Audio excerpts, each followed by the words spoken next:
Hello everyone, welcome to my channel. तो आज हम करने वाले हैं क्लास 9 का वर्क एंड एनर्जी चैप्टर। तो इस वीडियो में हम लोग सिर्फ वर्क के बारे में स्टडी करेंगे और नेक्स्ट वीडियो में हम एनर्जी की बात करेंगे। तो जान लेते हैं क्या क्या टॉपिक्स हैं वर्क में। देखिए, तो हमें वर्क में यूनिट्स उसके पढ़ने हैं और उसकी डेफिनेशन एंड फार्मूलाज देखने हैं, और वर्क जो है वो पॉजिटिव, नेगेटिव और ज़ीरो कब कब होता है, कौन कौन से कंडीशन में वो पॉजिटिव होता है, नेगेटिव होता है और ज़ीरो होता है। ये सारी चीज़ें हमको देखनी है इस वीडियो में। तो चलिए स्टार्ट करते हैं फटाफट इस वीडियो को।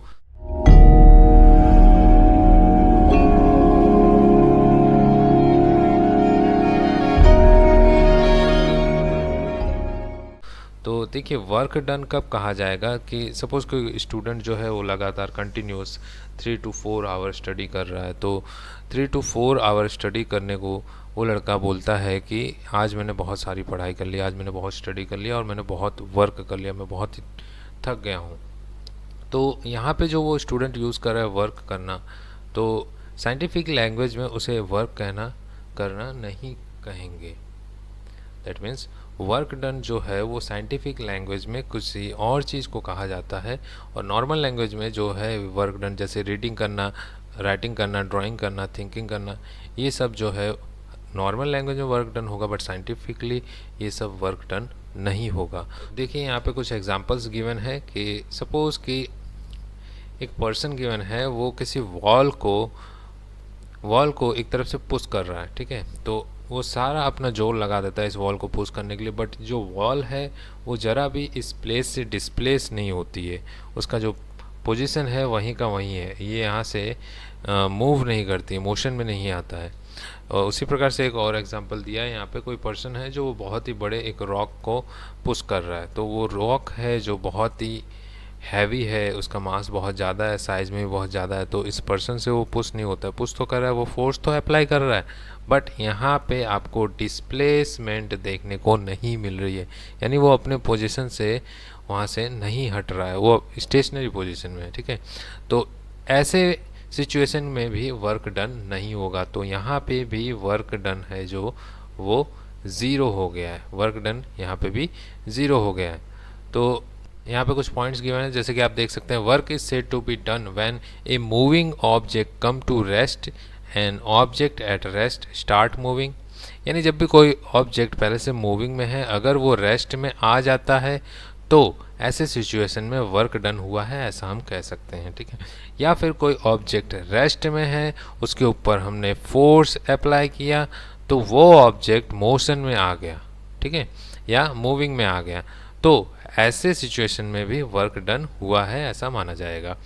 Velocity of an object change, जब किसी ऑब्जेक्ट पहले से मोशन में है और उसकी वेलोसिटी जो है वो चेंज हो रही है, पहले इनिशियल वेलोसिटी u थी, अब क्या हो गई, फाइनल वेलोसिटी v हो गई, तो यहाँ पे वेलोसिटी में वेरिएशन देखने को मिलती है, तो इसका मतलब वहाँ पे वर्क डन हुआ है, ठीक है। अगर ऑब्जेक्ट का शेप चेंज होता है, सपोज़ कोई ऑब्जेक्ट है उसके ऊपर हम फोर्स अप्लाई कर रहे हैं, तो इसके शेप में कुछ चेंजेस आ गए, ठीक है, इस ऑब्जेक्ट के शेप में चेंजेस आ गया, तो ऐसा माना जाएगा कि यहाँ पे वर्क डन हुआ है, ठीक है। तो ये पॉइंट्स हैं कुछ जो हमें याद रखने होंगे कि ऐसे सिचुएशन में जो वर्क डन है वो कहा जाएगा, ठीक है। यहाँ पे कुछ साइंटिफिक कॉन्सेप्ट दिए हुए हैं वर्क डन के, तो देखते हैं कौन कौन से पॉइंट है। फर्स्ट पॉइंट गिवन है, work is done when a force produce motion in a body. Work done तब कहा जाएगा जब किसी ऑब्जेक्ट पे या बॉडी पे फोर्स अप्लाई किया जाता है तो मोशन में वो कन्वर्ट हो जाता है, यानी डिस्प्लेस करता है, मोशन, वो बॉडी जो है वो मोशन में आ जाता है, तो ऐसे सिचुएशन में वर्क डन हुआ है, ऐसा कहा जाएगा, ठीक है। Work is said to be done when a force is applied on a body and the body move under the influence of force. जब किसी ऑब्जेक्ट पे या बॉडी पे फोर्स अप्लाई किया जाएगा तब वो बॉडी मोशन में आ जाएगा, ठीक है, उस फोर्स के इन्फ्लुएंस में, ठीक है। तो मोशन में आ गया, तो यहाँ पे देखिए सीधे सादी लैंग्वेज में अगर कहा जाए तो वर्क डन क्या है, वर्क डन यहाँ पे फोर्स और डिस्प्लेसमेंट की वजह से होगा। अगर किसी ऑब्जेक्ट पे हम वर्क कर रहे हैं तो कब कहा जाएगा, अगर उसके ऊपर मैं फोर्स F जितना अप्लाई करता हूँ और वो ऑब्जेक्ट डिस्प्लेसमेंट यानी डिस्प्लेस करता है, तो उसे कहा जाएगा कि वहाँ पे वर्क डन हुआ है। तो यहाँ पे वर्क डन के अगर फॉर्मूला की बात की जाए तो वर्क डन इक्वल टू हो जाएगा फोर्स इनटू डिस्प्लेसमेंट। तो जो हम आगे के टॉपिक में देखेंगे। तो यहाँ पे कुछ और पॉइंट्स हैं जो हम देख लेते हैं यहाँ पे फटाफट। तो कंडीशन ऑफ वर्क यहाँ पे गिवन है, तो कंडीशन क्या क्या होनी चाहिए। तो देखिए force should be apply on the body, जो फोर्स है वो बॉडी के ऊपर अप्लाई होनी चाहिए, बॉडी शुड बी डिस्प्लेस। दो चीज़ें हमें याद रखनी है सिर्फ वर्क डन में, क्या क्या याद रखना है, फोर्स एंड डिस्प्लेसमेंट, ठीक है, दो ही चीज़ें याद रखनी है। वर्क डन कब होगा, जब किसी ऑब्जेक्ट पे आप फोर्स अप्लाई कर रहे हैं और वो ऑब्जेक्ट डिस्प्लेस करता है, तो वहाँ पे अगर डिस्प्लेसमेंट देखने को मिलता है तो हम कहेंगे कि वर्क डन हुआ है, वरना नहीं हुआ। अगर यहाँ पे डिस्प्लेसमेंट ज़ीरो होता, सपोज़ कि हमने पहले एग्जांपल देखा कि एक बड़ा सा रॉक है, उसके ऊपर एक पर्सन फोर्स अप्लाई कर रहा है यानी पुश कर रहा है, ठीक है, बट फोर्स तो अप्लाई हो रहा है इसको इस डायरेक्शन में, बट ये डिस्प्लेसमेंट नहीं कर रहा है, यहाँ पे डिस्प्लेसमेंट ज़ीरो हो रहा है। अगर डिस्प्लेसमेंट ज़ीरो हो रहा है तो भी क्या बोलेंगे, वर्क डन जो है वो ज़ीरो है, यहाँ पे कोई भी वर्क डन नहीं हुआ है ऐसा कहा जाएगा। तो यहाँ पे देखिए कुछ एग्जाम्पल दिए हैं कि work is done when a cyclist is pedalling the cycle, जब कोई साइकिलिस्ट साइकिल पे पेंडल चलाता है तो क्या करता है, वो एक प्रकार का फोर्स अप्लाई करता है, ठीक है। तो जब फोर्स अप्लाई करता है तो साइकिल जो है वो डिस्प्लेस करती है, तो ऐसे सिचुएशन में हम कह सकते हैं कि work is done. A man is lifting load in upward और डाउनवर्ड डायरेक्शन, कोई मैन है जो किसी लोड को, सपोज कि एक टेबल के ऊपर एक टेबल है, उसके ऊपर कोई लोड रखा हुआ है या कोई ऑब्जेक्ट रखा हुआ है, कोई पर्सन आता है इसको लिफ्ट करता है, ठीक है, अपवर्ड डायरेक्शन में, तो ये लिफ्ट हुआ, ठीक है। जब इसके ऊपर लिफ्ट कर रहा है दैट मीन्स व्हाट, उसके ऊपर इस डायरेक्शन में फोर्स अप्लाई कर रहा है, तभी वो उस डायरेक्शन में लेके जा रहा है, ठीक है। जब इसके ऊपर लिफ्ट करने के लिए फोर्स अप्लाई कर रहा है तो ये लिफ्ट भी कर रहा है, लिफ्ट कितना कर रहा है, इतना वो डिस्प्लेस कर रहा है, तो डिस्प्लेसमेंट भी मिल रही है हमको और फोर्स भी मिल रहा है। तो यहाँ पे फोर्स और डिस्प्लेसमेंट दोनों चीज़ें मिलने की वजह से क्या कहेंगे हम कि यहाँ पे वर्क डन कंप्लीट हुआ, work is done. Okay, work is not done when a coolie carry some load on his head stand stationary, जब कोई कूली, सपोज कि एक कूली है, उसने अपने सर पर कोई लोड उठा के रखा है यानी लगेज उठा के रखा है, बट वो सिर्फ और सिर्फ लगेज को उठा के किसी एक प्लेस पे खड़ा है, वहाँ से वो हिल नहीं रहा है, स्टेशनरी पोजीशन में है। तो यहाँ पे देखिए उसने फोर्स तो अप्लाई किया है उस लगेज के ऊपर, फोर्स तो अप्लाई किया है लगेज के ऊपर, बट वो मोशन में नहीं आ रहा, वो किसी एक फिक्स सिचुएशन पे, किसी एक फिक्स प्लेस पे खड़ा हुआ है, ठीक है। तो यहाँ पे डिस्प्लेसमेंट किसी भी प्रकार की देखने को नहीं मिल रही है, दैट मीन्स डिस्प्लेसमेंट जीरो है बट फोर्स अप्लाई हो रहा है, तो दोनों का अगर प्रोडक्ट करते हैं तो क्या होगा, ज़ीरो हो जाएगा। तो यहाँ पे कोई भी वर्क डन नहीं हुआ है, ठीक है। नेक्स्ट एग्जांपल क्या है, man is applying force on a big rock, जैसा कि मैंने आपको बताया एक बड़ा सा रॉक है, उसके ऊपर कोई पर्सन फोर्स अप्लाई कर रहा है, बट यहाँ पे ये बिग रॉक जो है वो स्टेशनरी में ही रहता है, रेस्ट में ही रहता है, उसमें कोई भी प्रकार की डिस्प्लेसमेंट जो है वो देखने को नहीं मिलती है, तो वहाँ पर भी हम कहेंगे कि यहाँ पे कोई भी वर्क डन नहीं हुआ है। अब work done bye a fixed force, यहाँ पे हम इसकी डेफिनेशन की बात करेंगे। देखिए डेफिनेशन क्या है, work done in moving a object is equal to the product of force and displacement of body in the direction of force. जैसा कि मैंने बताया आप लोगों को, वर्क डन क्या है, फोर्स और डिस्प्लेसमेंट का प्रोडक्ट है इन द डायरेक्शन ऑफ फोर्स। यहाँ पे देखिए हमें वर्क डन का फॉर्मूला क्या मिला, work equal to force multiply displacement, ठीक है, इन दोनों का प्रोडक्ट जो है वो वर्क डन कहलाएगा। तो हमें क्या यूनिट, अगर हम इनके सिंबल से डिनोट करें तो W इक्वल टू क्या मिल गया, F इंटू एस। अब यहाँ पे ध्यान रखिए कि जो फोर्स है एक वेक्टर क्वांटिटी है, वेक्टर क्वांटिटी, और डिस्प्लेसमेंट जो है ये भी वेक्टर क्वांटिटी है, फोर्स और डिस्प्लेसमेंट वेक्टर क्वांटिटी, बट जो वर्क डन होगा ये वर्क डन वेक्टर क्वांटिटी नहीं होगी, ये एक स्केलर क्वांटिटी है, स्केलर क्वांटिटी। तो आप सब जानते हैं वेक्टर क्वांटिटी और स्केलर क्वांटिटी क्या होता है, जैसे कि मैं आप लोगों को अगर याद नहीं है तो मैं बता देता हूँ स्केलर और वेक्टर क्वांटिटी का डिफरेंस। जो स्केलर क्वांटिटी है उसमें सिर्फ मैग्नीट्यूड और डायरेक्शन की बात करें तो स्केलर क्वांटिटी में सिर्फ मैग्नीट्यूड होता है, ठीक है, डायरेक्शन नहीं होता है। वेक्टर क्वांटिटी में मैग्नीट्यूड और डायरेक्शन दोनों चीज़ें होती हैं, ठीक है। तो मैग्नीट्यूड के साथ अगर डायरेक्शन भी है तो उसे वेक्टर क्वांटिटी कहेंगे, जैसा कि हमने डिस्प्लेसमेंट में देखा था वेक्टर क्वांटिटी है, फोर्स में देखा था ये भी एक वेक्टर क्वांटिटी है, बट यहाँ पे वर्क डन में सिर्फ और सिर्फ मैग्नीट्यूड होता है, कोई डायरेक्शन नहीं होती है किस डायरेक्शन में वर्क हुआ है, ठीक है। डायरेक्शन नहीं होने की वजह से ये एक स्केलर क्वांटिटी होता है। अब अगर इसकी यूनिट की बात करें तो यूनिट इसका कैसे मिलेगा, देखिए फोर्स का यूनिट क्या होता है, न्यूटन, और डिस्प्लेसमेंट का यूनिट क्या होता है, मीटर। तो यहाँ पे हमें सीधे सीधे मिल रहा है इसका वर्क डन का जो यूनिट है वो क्या है, न्यूटन मीटर, या फिर इसको हम जूल भी कह सकते हैं, जूल। तो यहाँ पे देखिए यूनिट की जो डेफिनेशन है वो किस प्रकार से देंगे हम, अगर किसी ऑब्जेक्ट पे 1 न्यूटन फोर्स अप्लाई किया जाए और वो ऑब्जेक्ट 1 मीटर जितना डिस्प्लेस करता है तो ऐसा कहा जाएगा कि 1 जूल जितना वर्क डन हुआ है। तो यहाँ पे हमें सीधे सीधे मिल रहा है, अगर फोर्स की वैल्यू में 1 न्यूटन रखता हूँ और मल्टीप्लाई में डिस्प्लेसमेंट की वैल्यू 1 मीटर रखता हूँ तो दोनों मल्टीप्लाई में होके क्या मिलेगा, 1 न्यूटन मीटर, जिसे हम जूल के नाम से भी जानते हैं। तो यहाँ पे देखिए जो वर्क डन है वो किसके ऊपर, कौन कौन से फैक्टर पे डिपेंड करता है, तो वर्क डन जो है वो दो फैक्टरों पे डिपेंड करता है, एक तो मैग्नीट्यूड ऑफ फोर्स और दूसरा है जो डिस्प्लेसमेंट पे। अब देखो मैग्नीट्यूड ऑफ फोर्स जो है वो ग्रेटर होगा तो वर्क डन भी ग्रेटर होगा, अगर मैग्नीट्यूड ऑफ फोर्स जो अगर लेस होगा तो वर्क डन भी लेस होगा। डिस्प्लेसमेंट की बात की जाए तो डिस्प्लेसमेंट भी प्रोपोर्शनली है वर्क डन के, तो इसलिए बोलेंगे कि अगर ग्रेटर डिस्प्लेसमेंट होगा तो वर्क डन ग्रेटर होगा और लेस डिस्प्लेसमेंट होगा तो वर्क डन लेस होगा। तो अब देखेंगे हम वर्क जो है वो पॉजिटिव भी हो सकता है, नेगेटिव भी हो सकता है और जीरो भी हो सकता है। तो कौन सी सिचुएशन में वर्क डन जो है वो पॉजिटिव होगा और कौन सी सिचुएशन में वर्क डन नेगेटिव होगा और जीरो कब होगा उसको देखेंगे हम। तो देखिए work done is positive when a force act in the direction of motion of the body.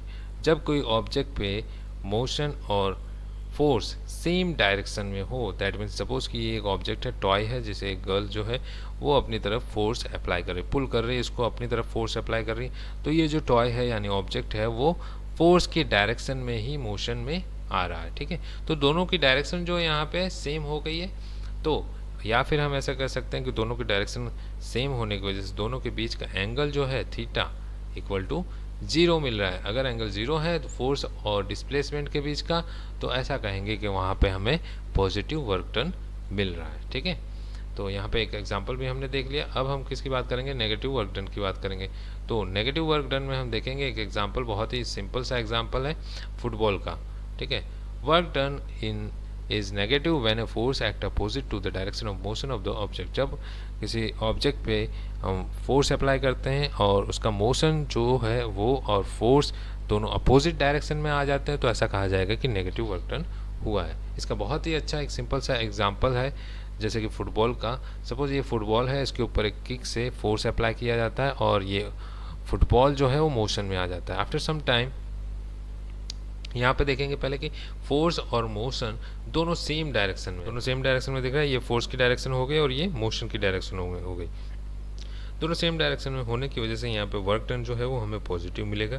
But after some time जो फुटबॉल है उसका मोशन जो है वो धीरे धीरे स्लो होगा, और यहाँ पे किसकी वजह से स्लो होगा, ड्यू टू फ्रिक्शन फोर्स। और ये जो फ्रिक्शन फोर्स है वो मोशन के अपोजिट डायरेक्शन में है, तो मोशन के अपोजिट डायरेक्शन में फोर्स होने की वजह से इस टाइप के वर्क डन को हम नेगेटिव वर्क डन कहते हैं। अब जो लास्ट पॉइंट है हमारा, work done is zero when a force act at right angle to the direction of motion. Suppose कि कोई ऑब्जेक्ट है, ठीक है, यहाँ पे एक ऑब्जेक्ट है और उस ऑब्जेक्ट पे मोशन और फोर्स जो है वो राइट एंगल पे देखने को मिल रहा है। Right angle that means 90 angle. 90 angle पे अगर फोर्स और मोशन देखने को मिलेगा तो ऐसे टाइम पे जो वर्क डन होगा वो जीरो मिलेगा, ठीक है। ये चीज़ें याद रखनी है, अगर फोर्स और मोशन परपेंडिकुलर हैं एक दूसरे के तो वर्क डन जीरो मिलेगा। तो यहाँ पे एक बहुत ही अच्छा एक एग्जाम्पल गिवन है, तो देखते हैं क्या है एग्जाम्पल। सपोज कि अर्थ के ऑर्बिट में कोई एक सैटेलाइट, अर्थ के ऑर्बिट में कोई एक सैटेलाइट ऐसे रोटेट कर रहा है, ठीक है।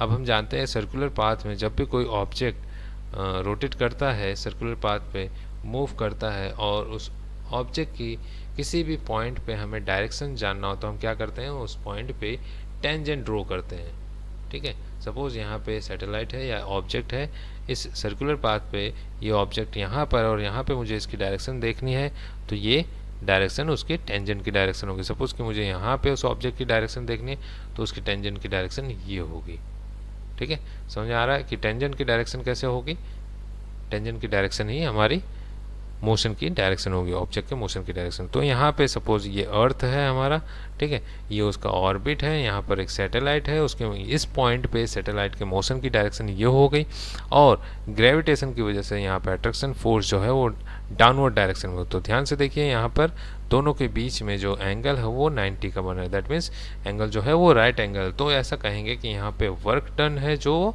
0 है, कोई भी प्रकार का यहाँ पे वर्क डन देखने को नहीं मिलता है। ओके, तो इसी प्रकार से ये हमारा थियरी पोर्शन कंप्लीट हुआ वर्क का। अब हम एक एग्जांपल देख लेते हैं कि वर्क डन में किस प्रकार के एग्जांपल पूछे जाते हैं। तो देखिए यहाँ पे a coolie lift a luggage of 15 kg from the ground and put it on his head 1.5 metre above the ground, calculate the work done by him on the luggage.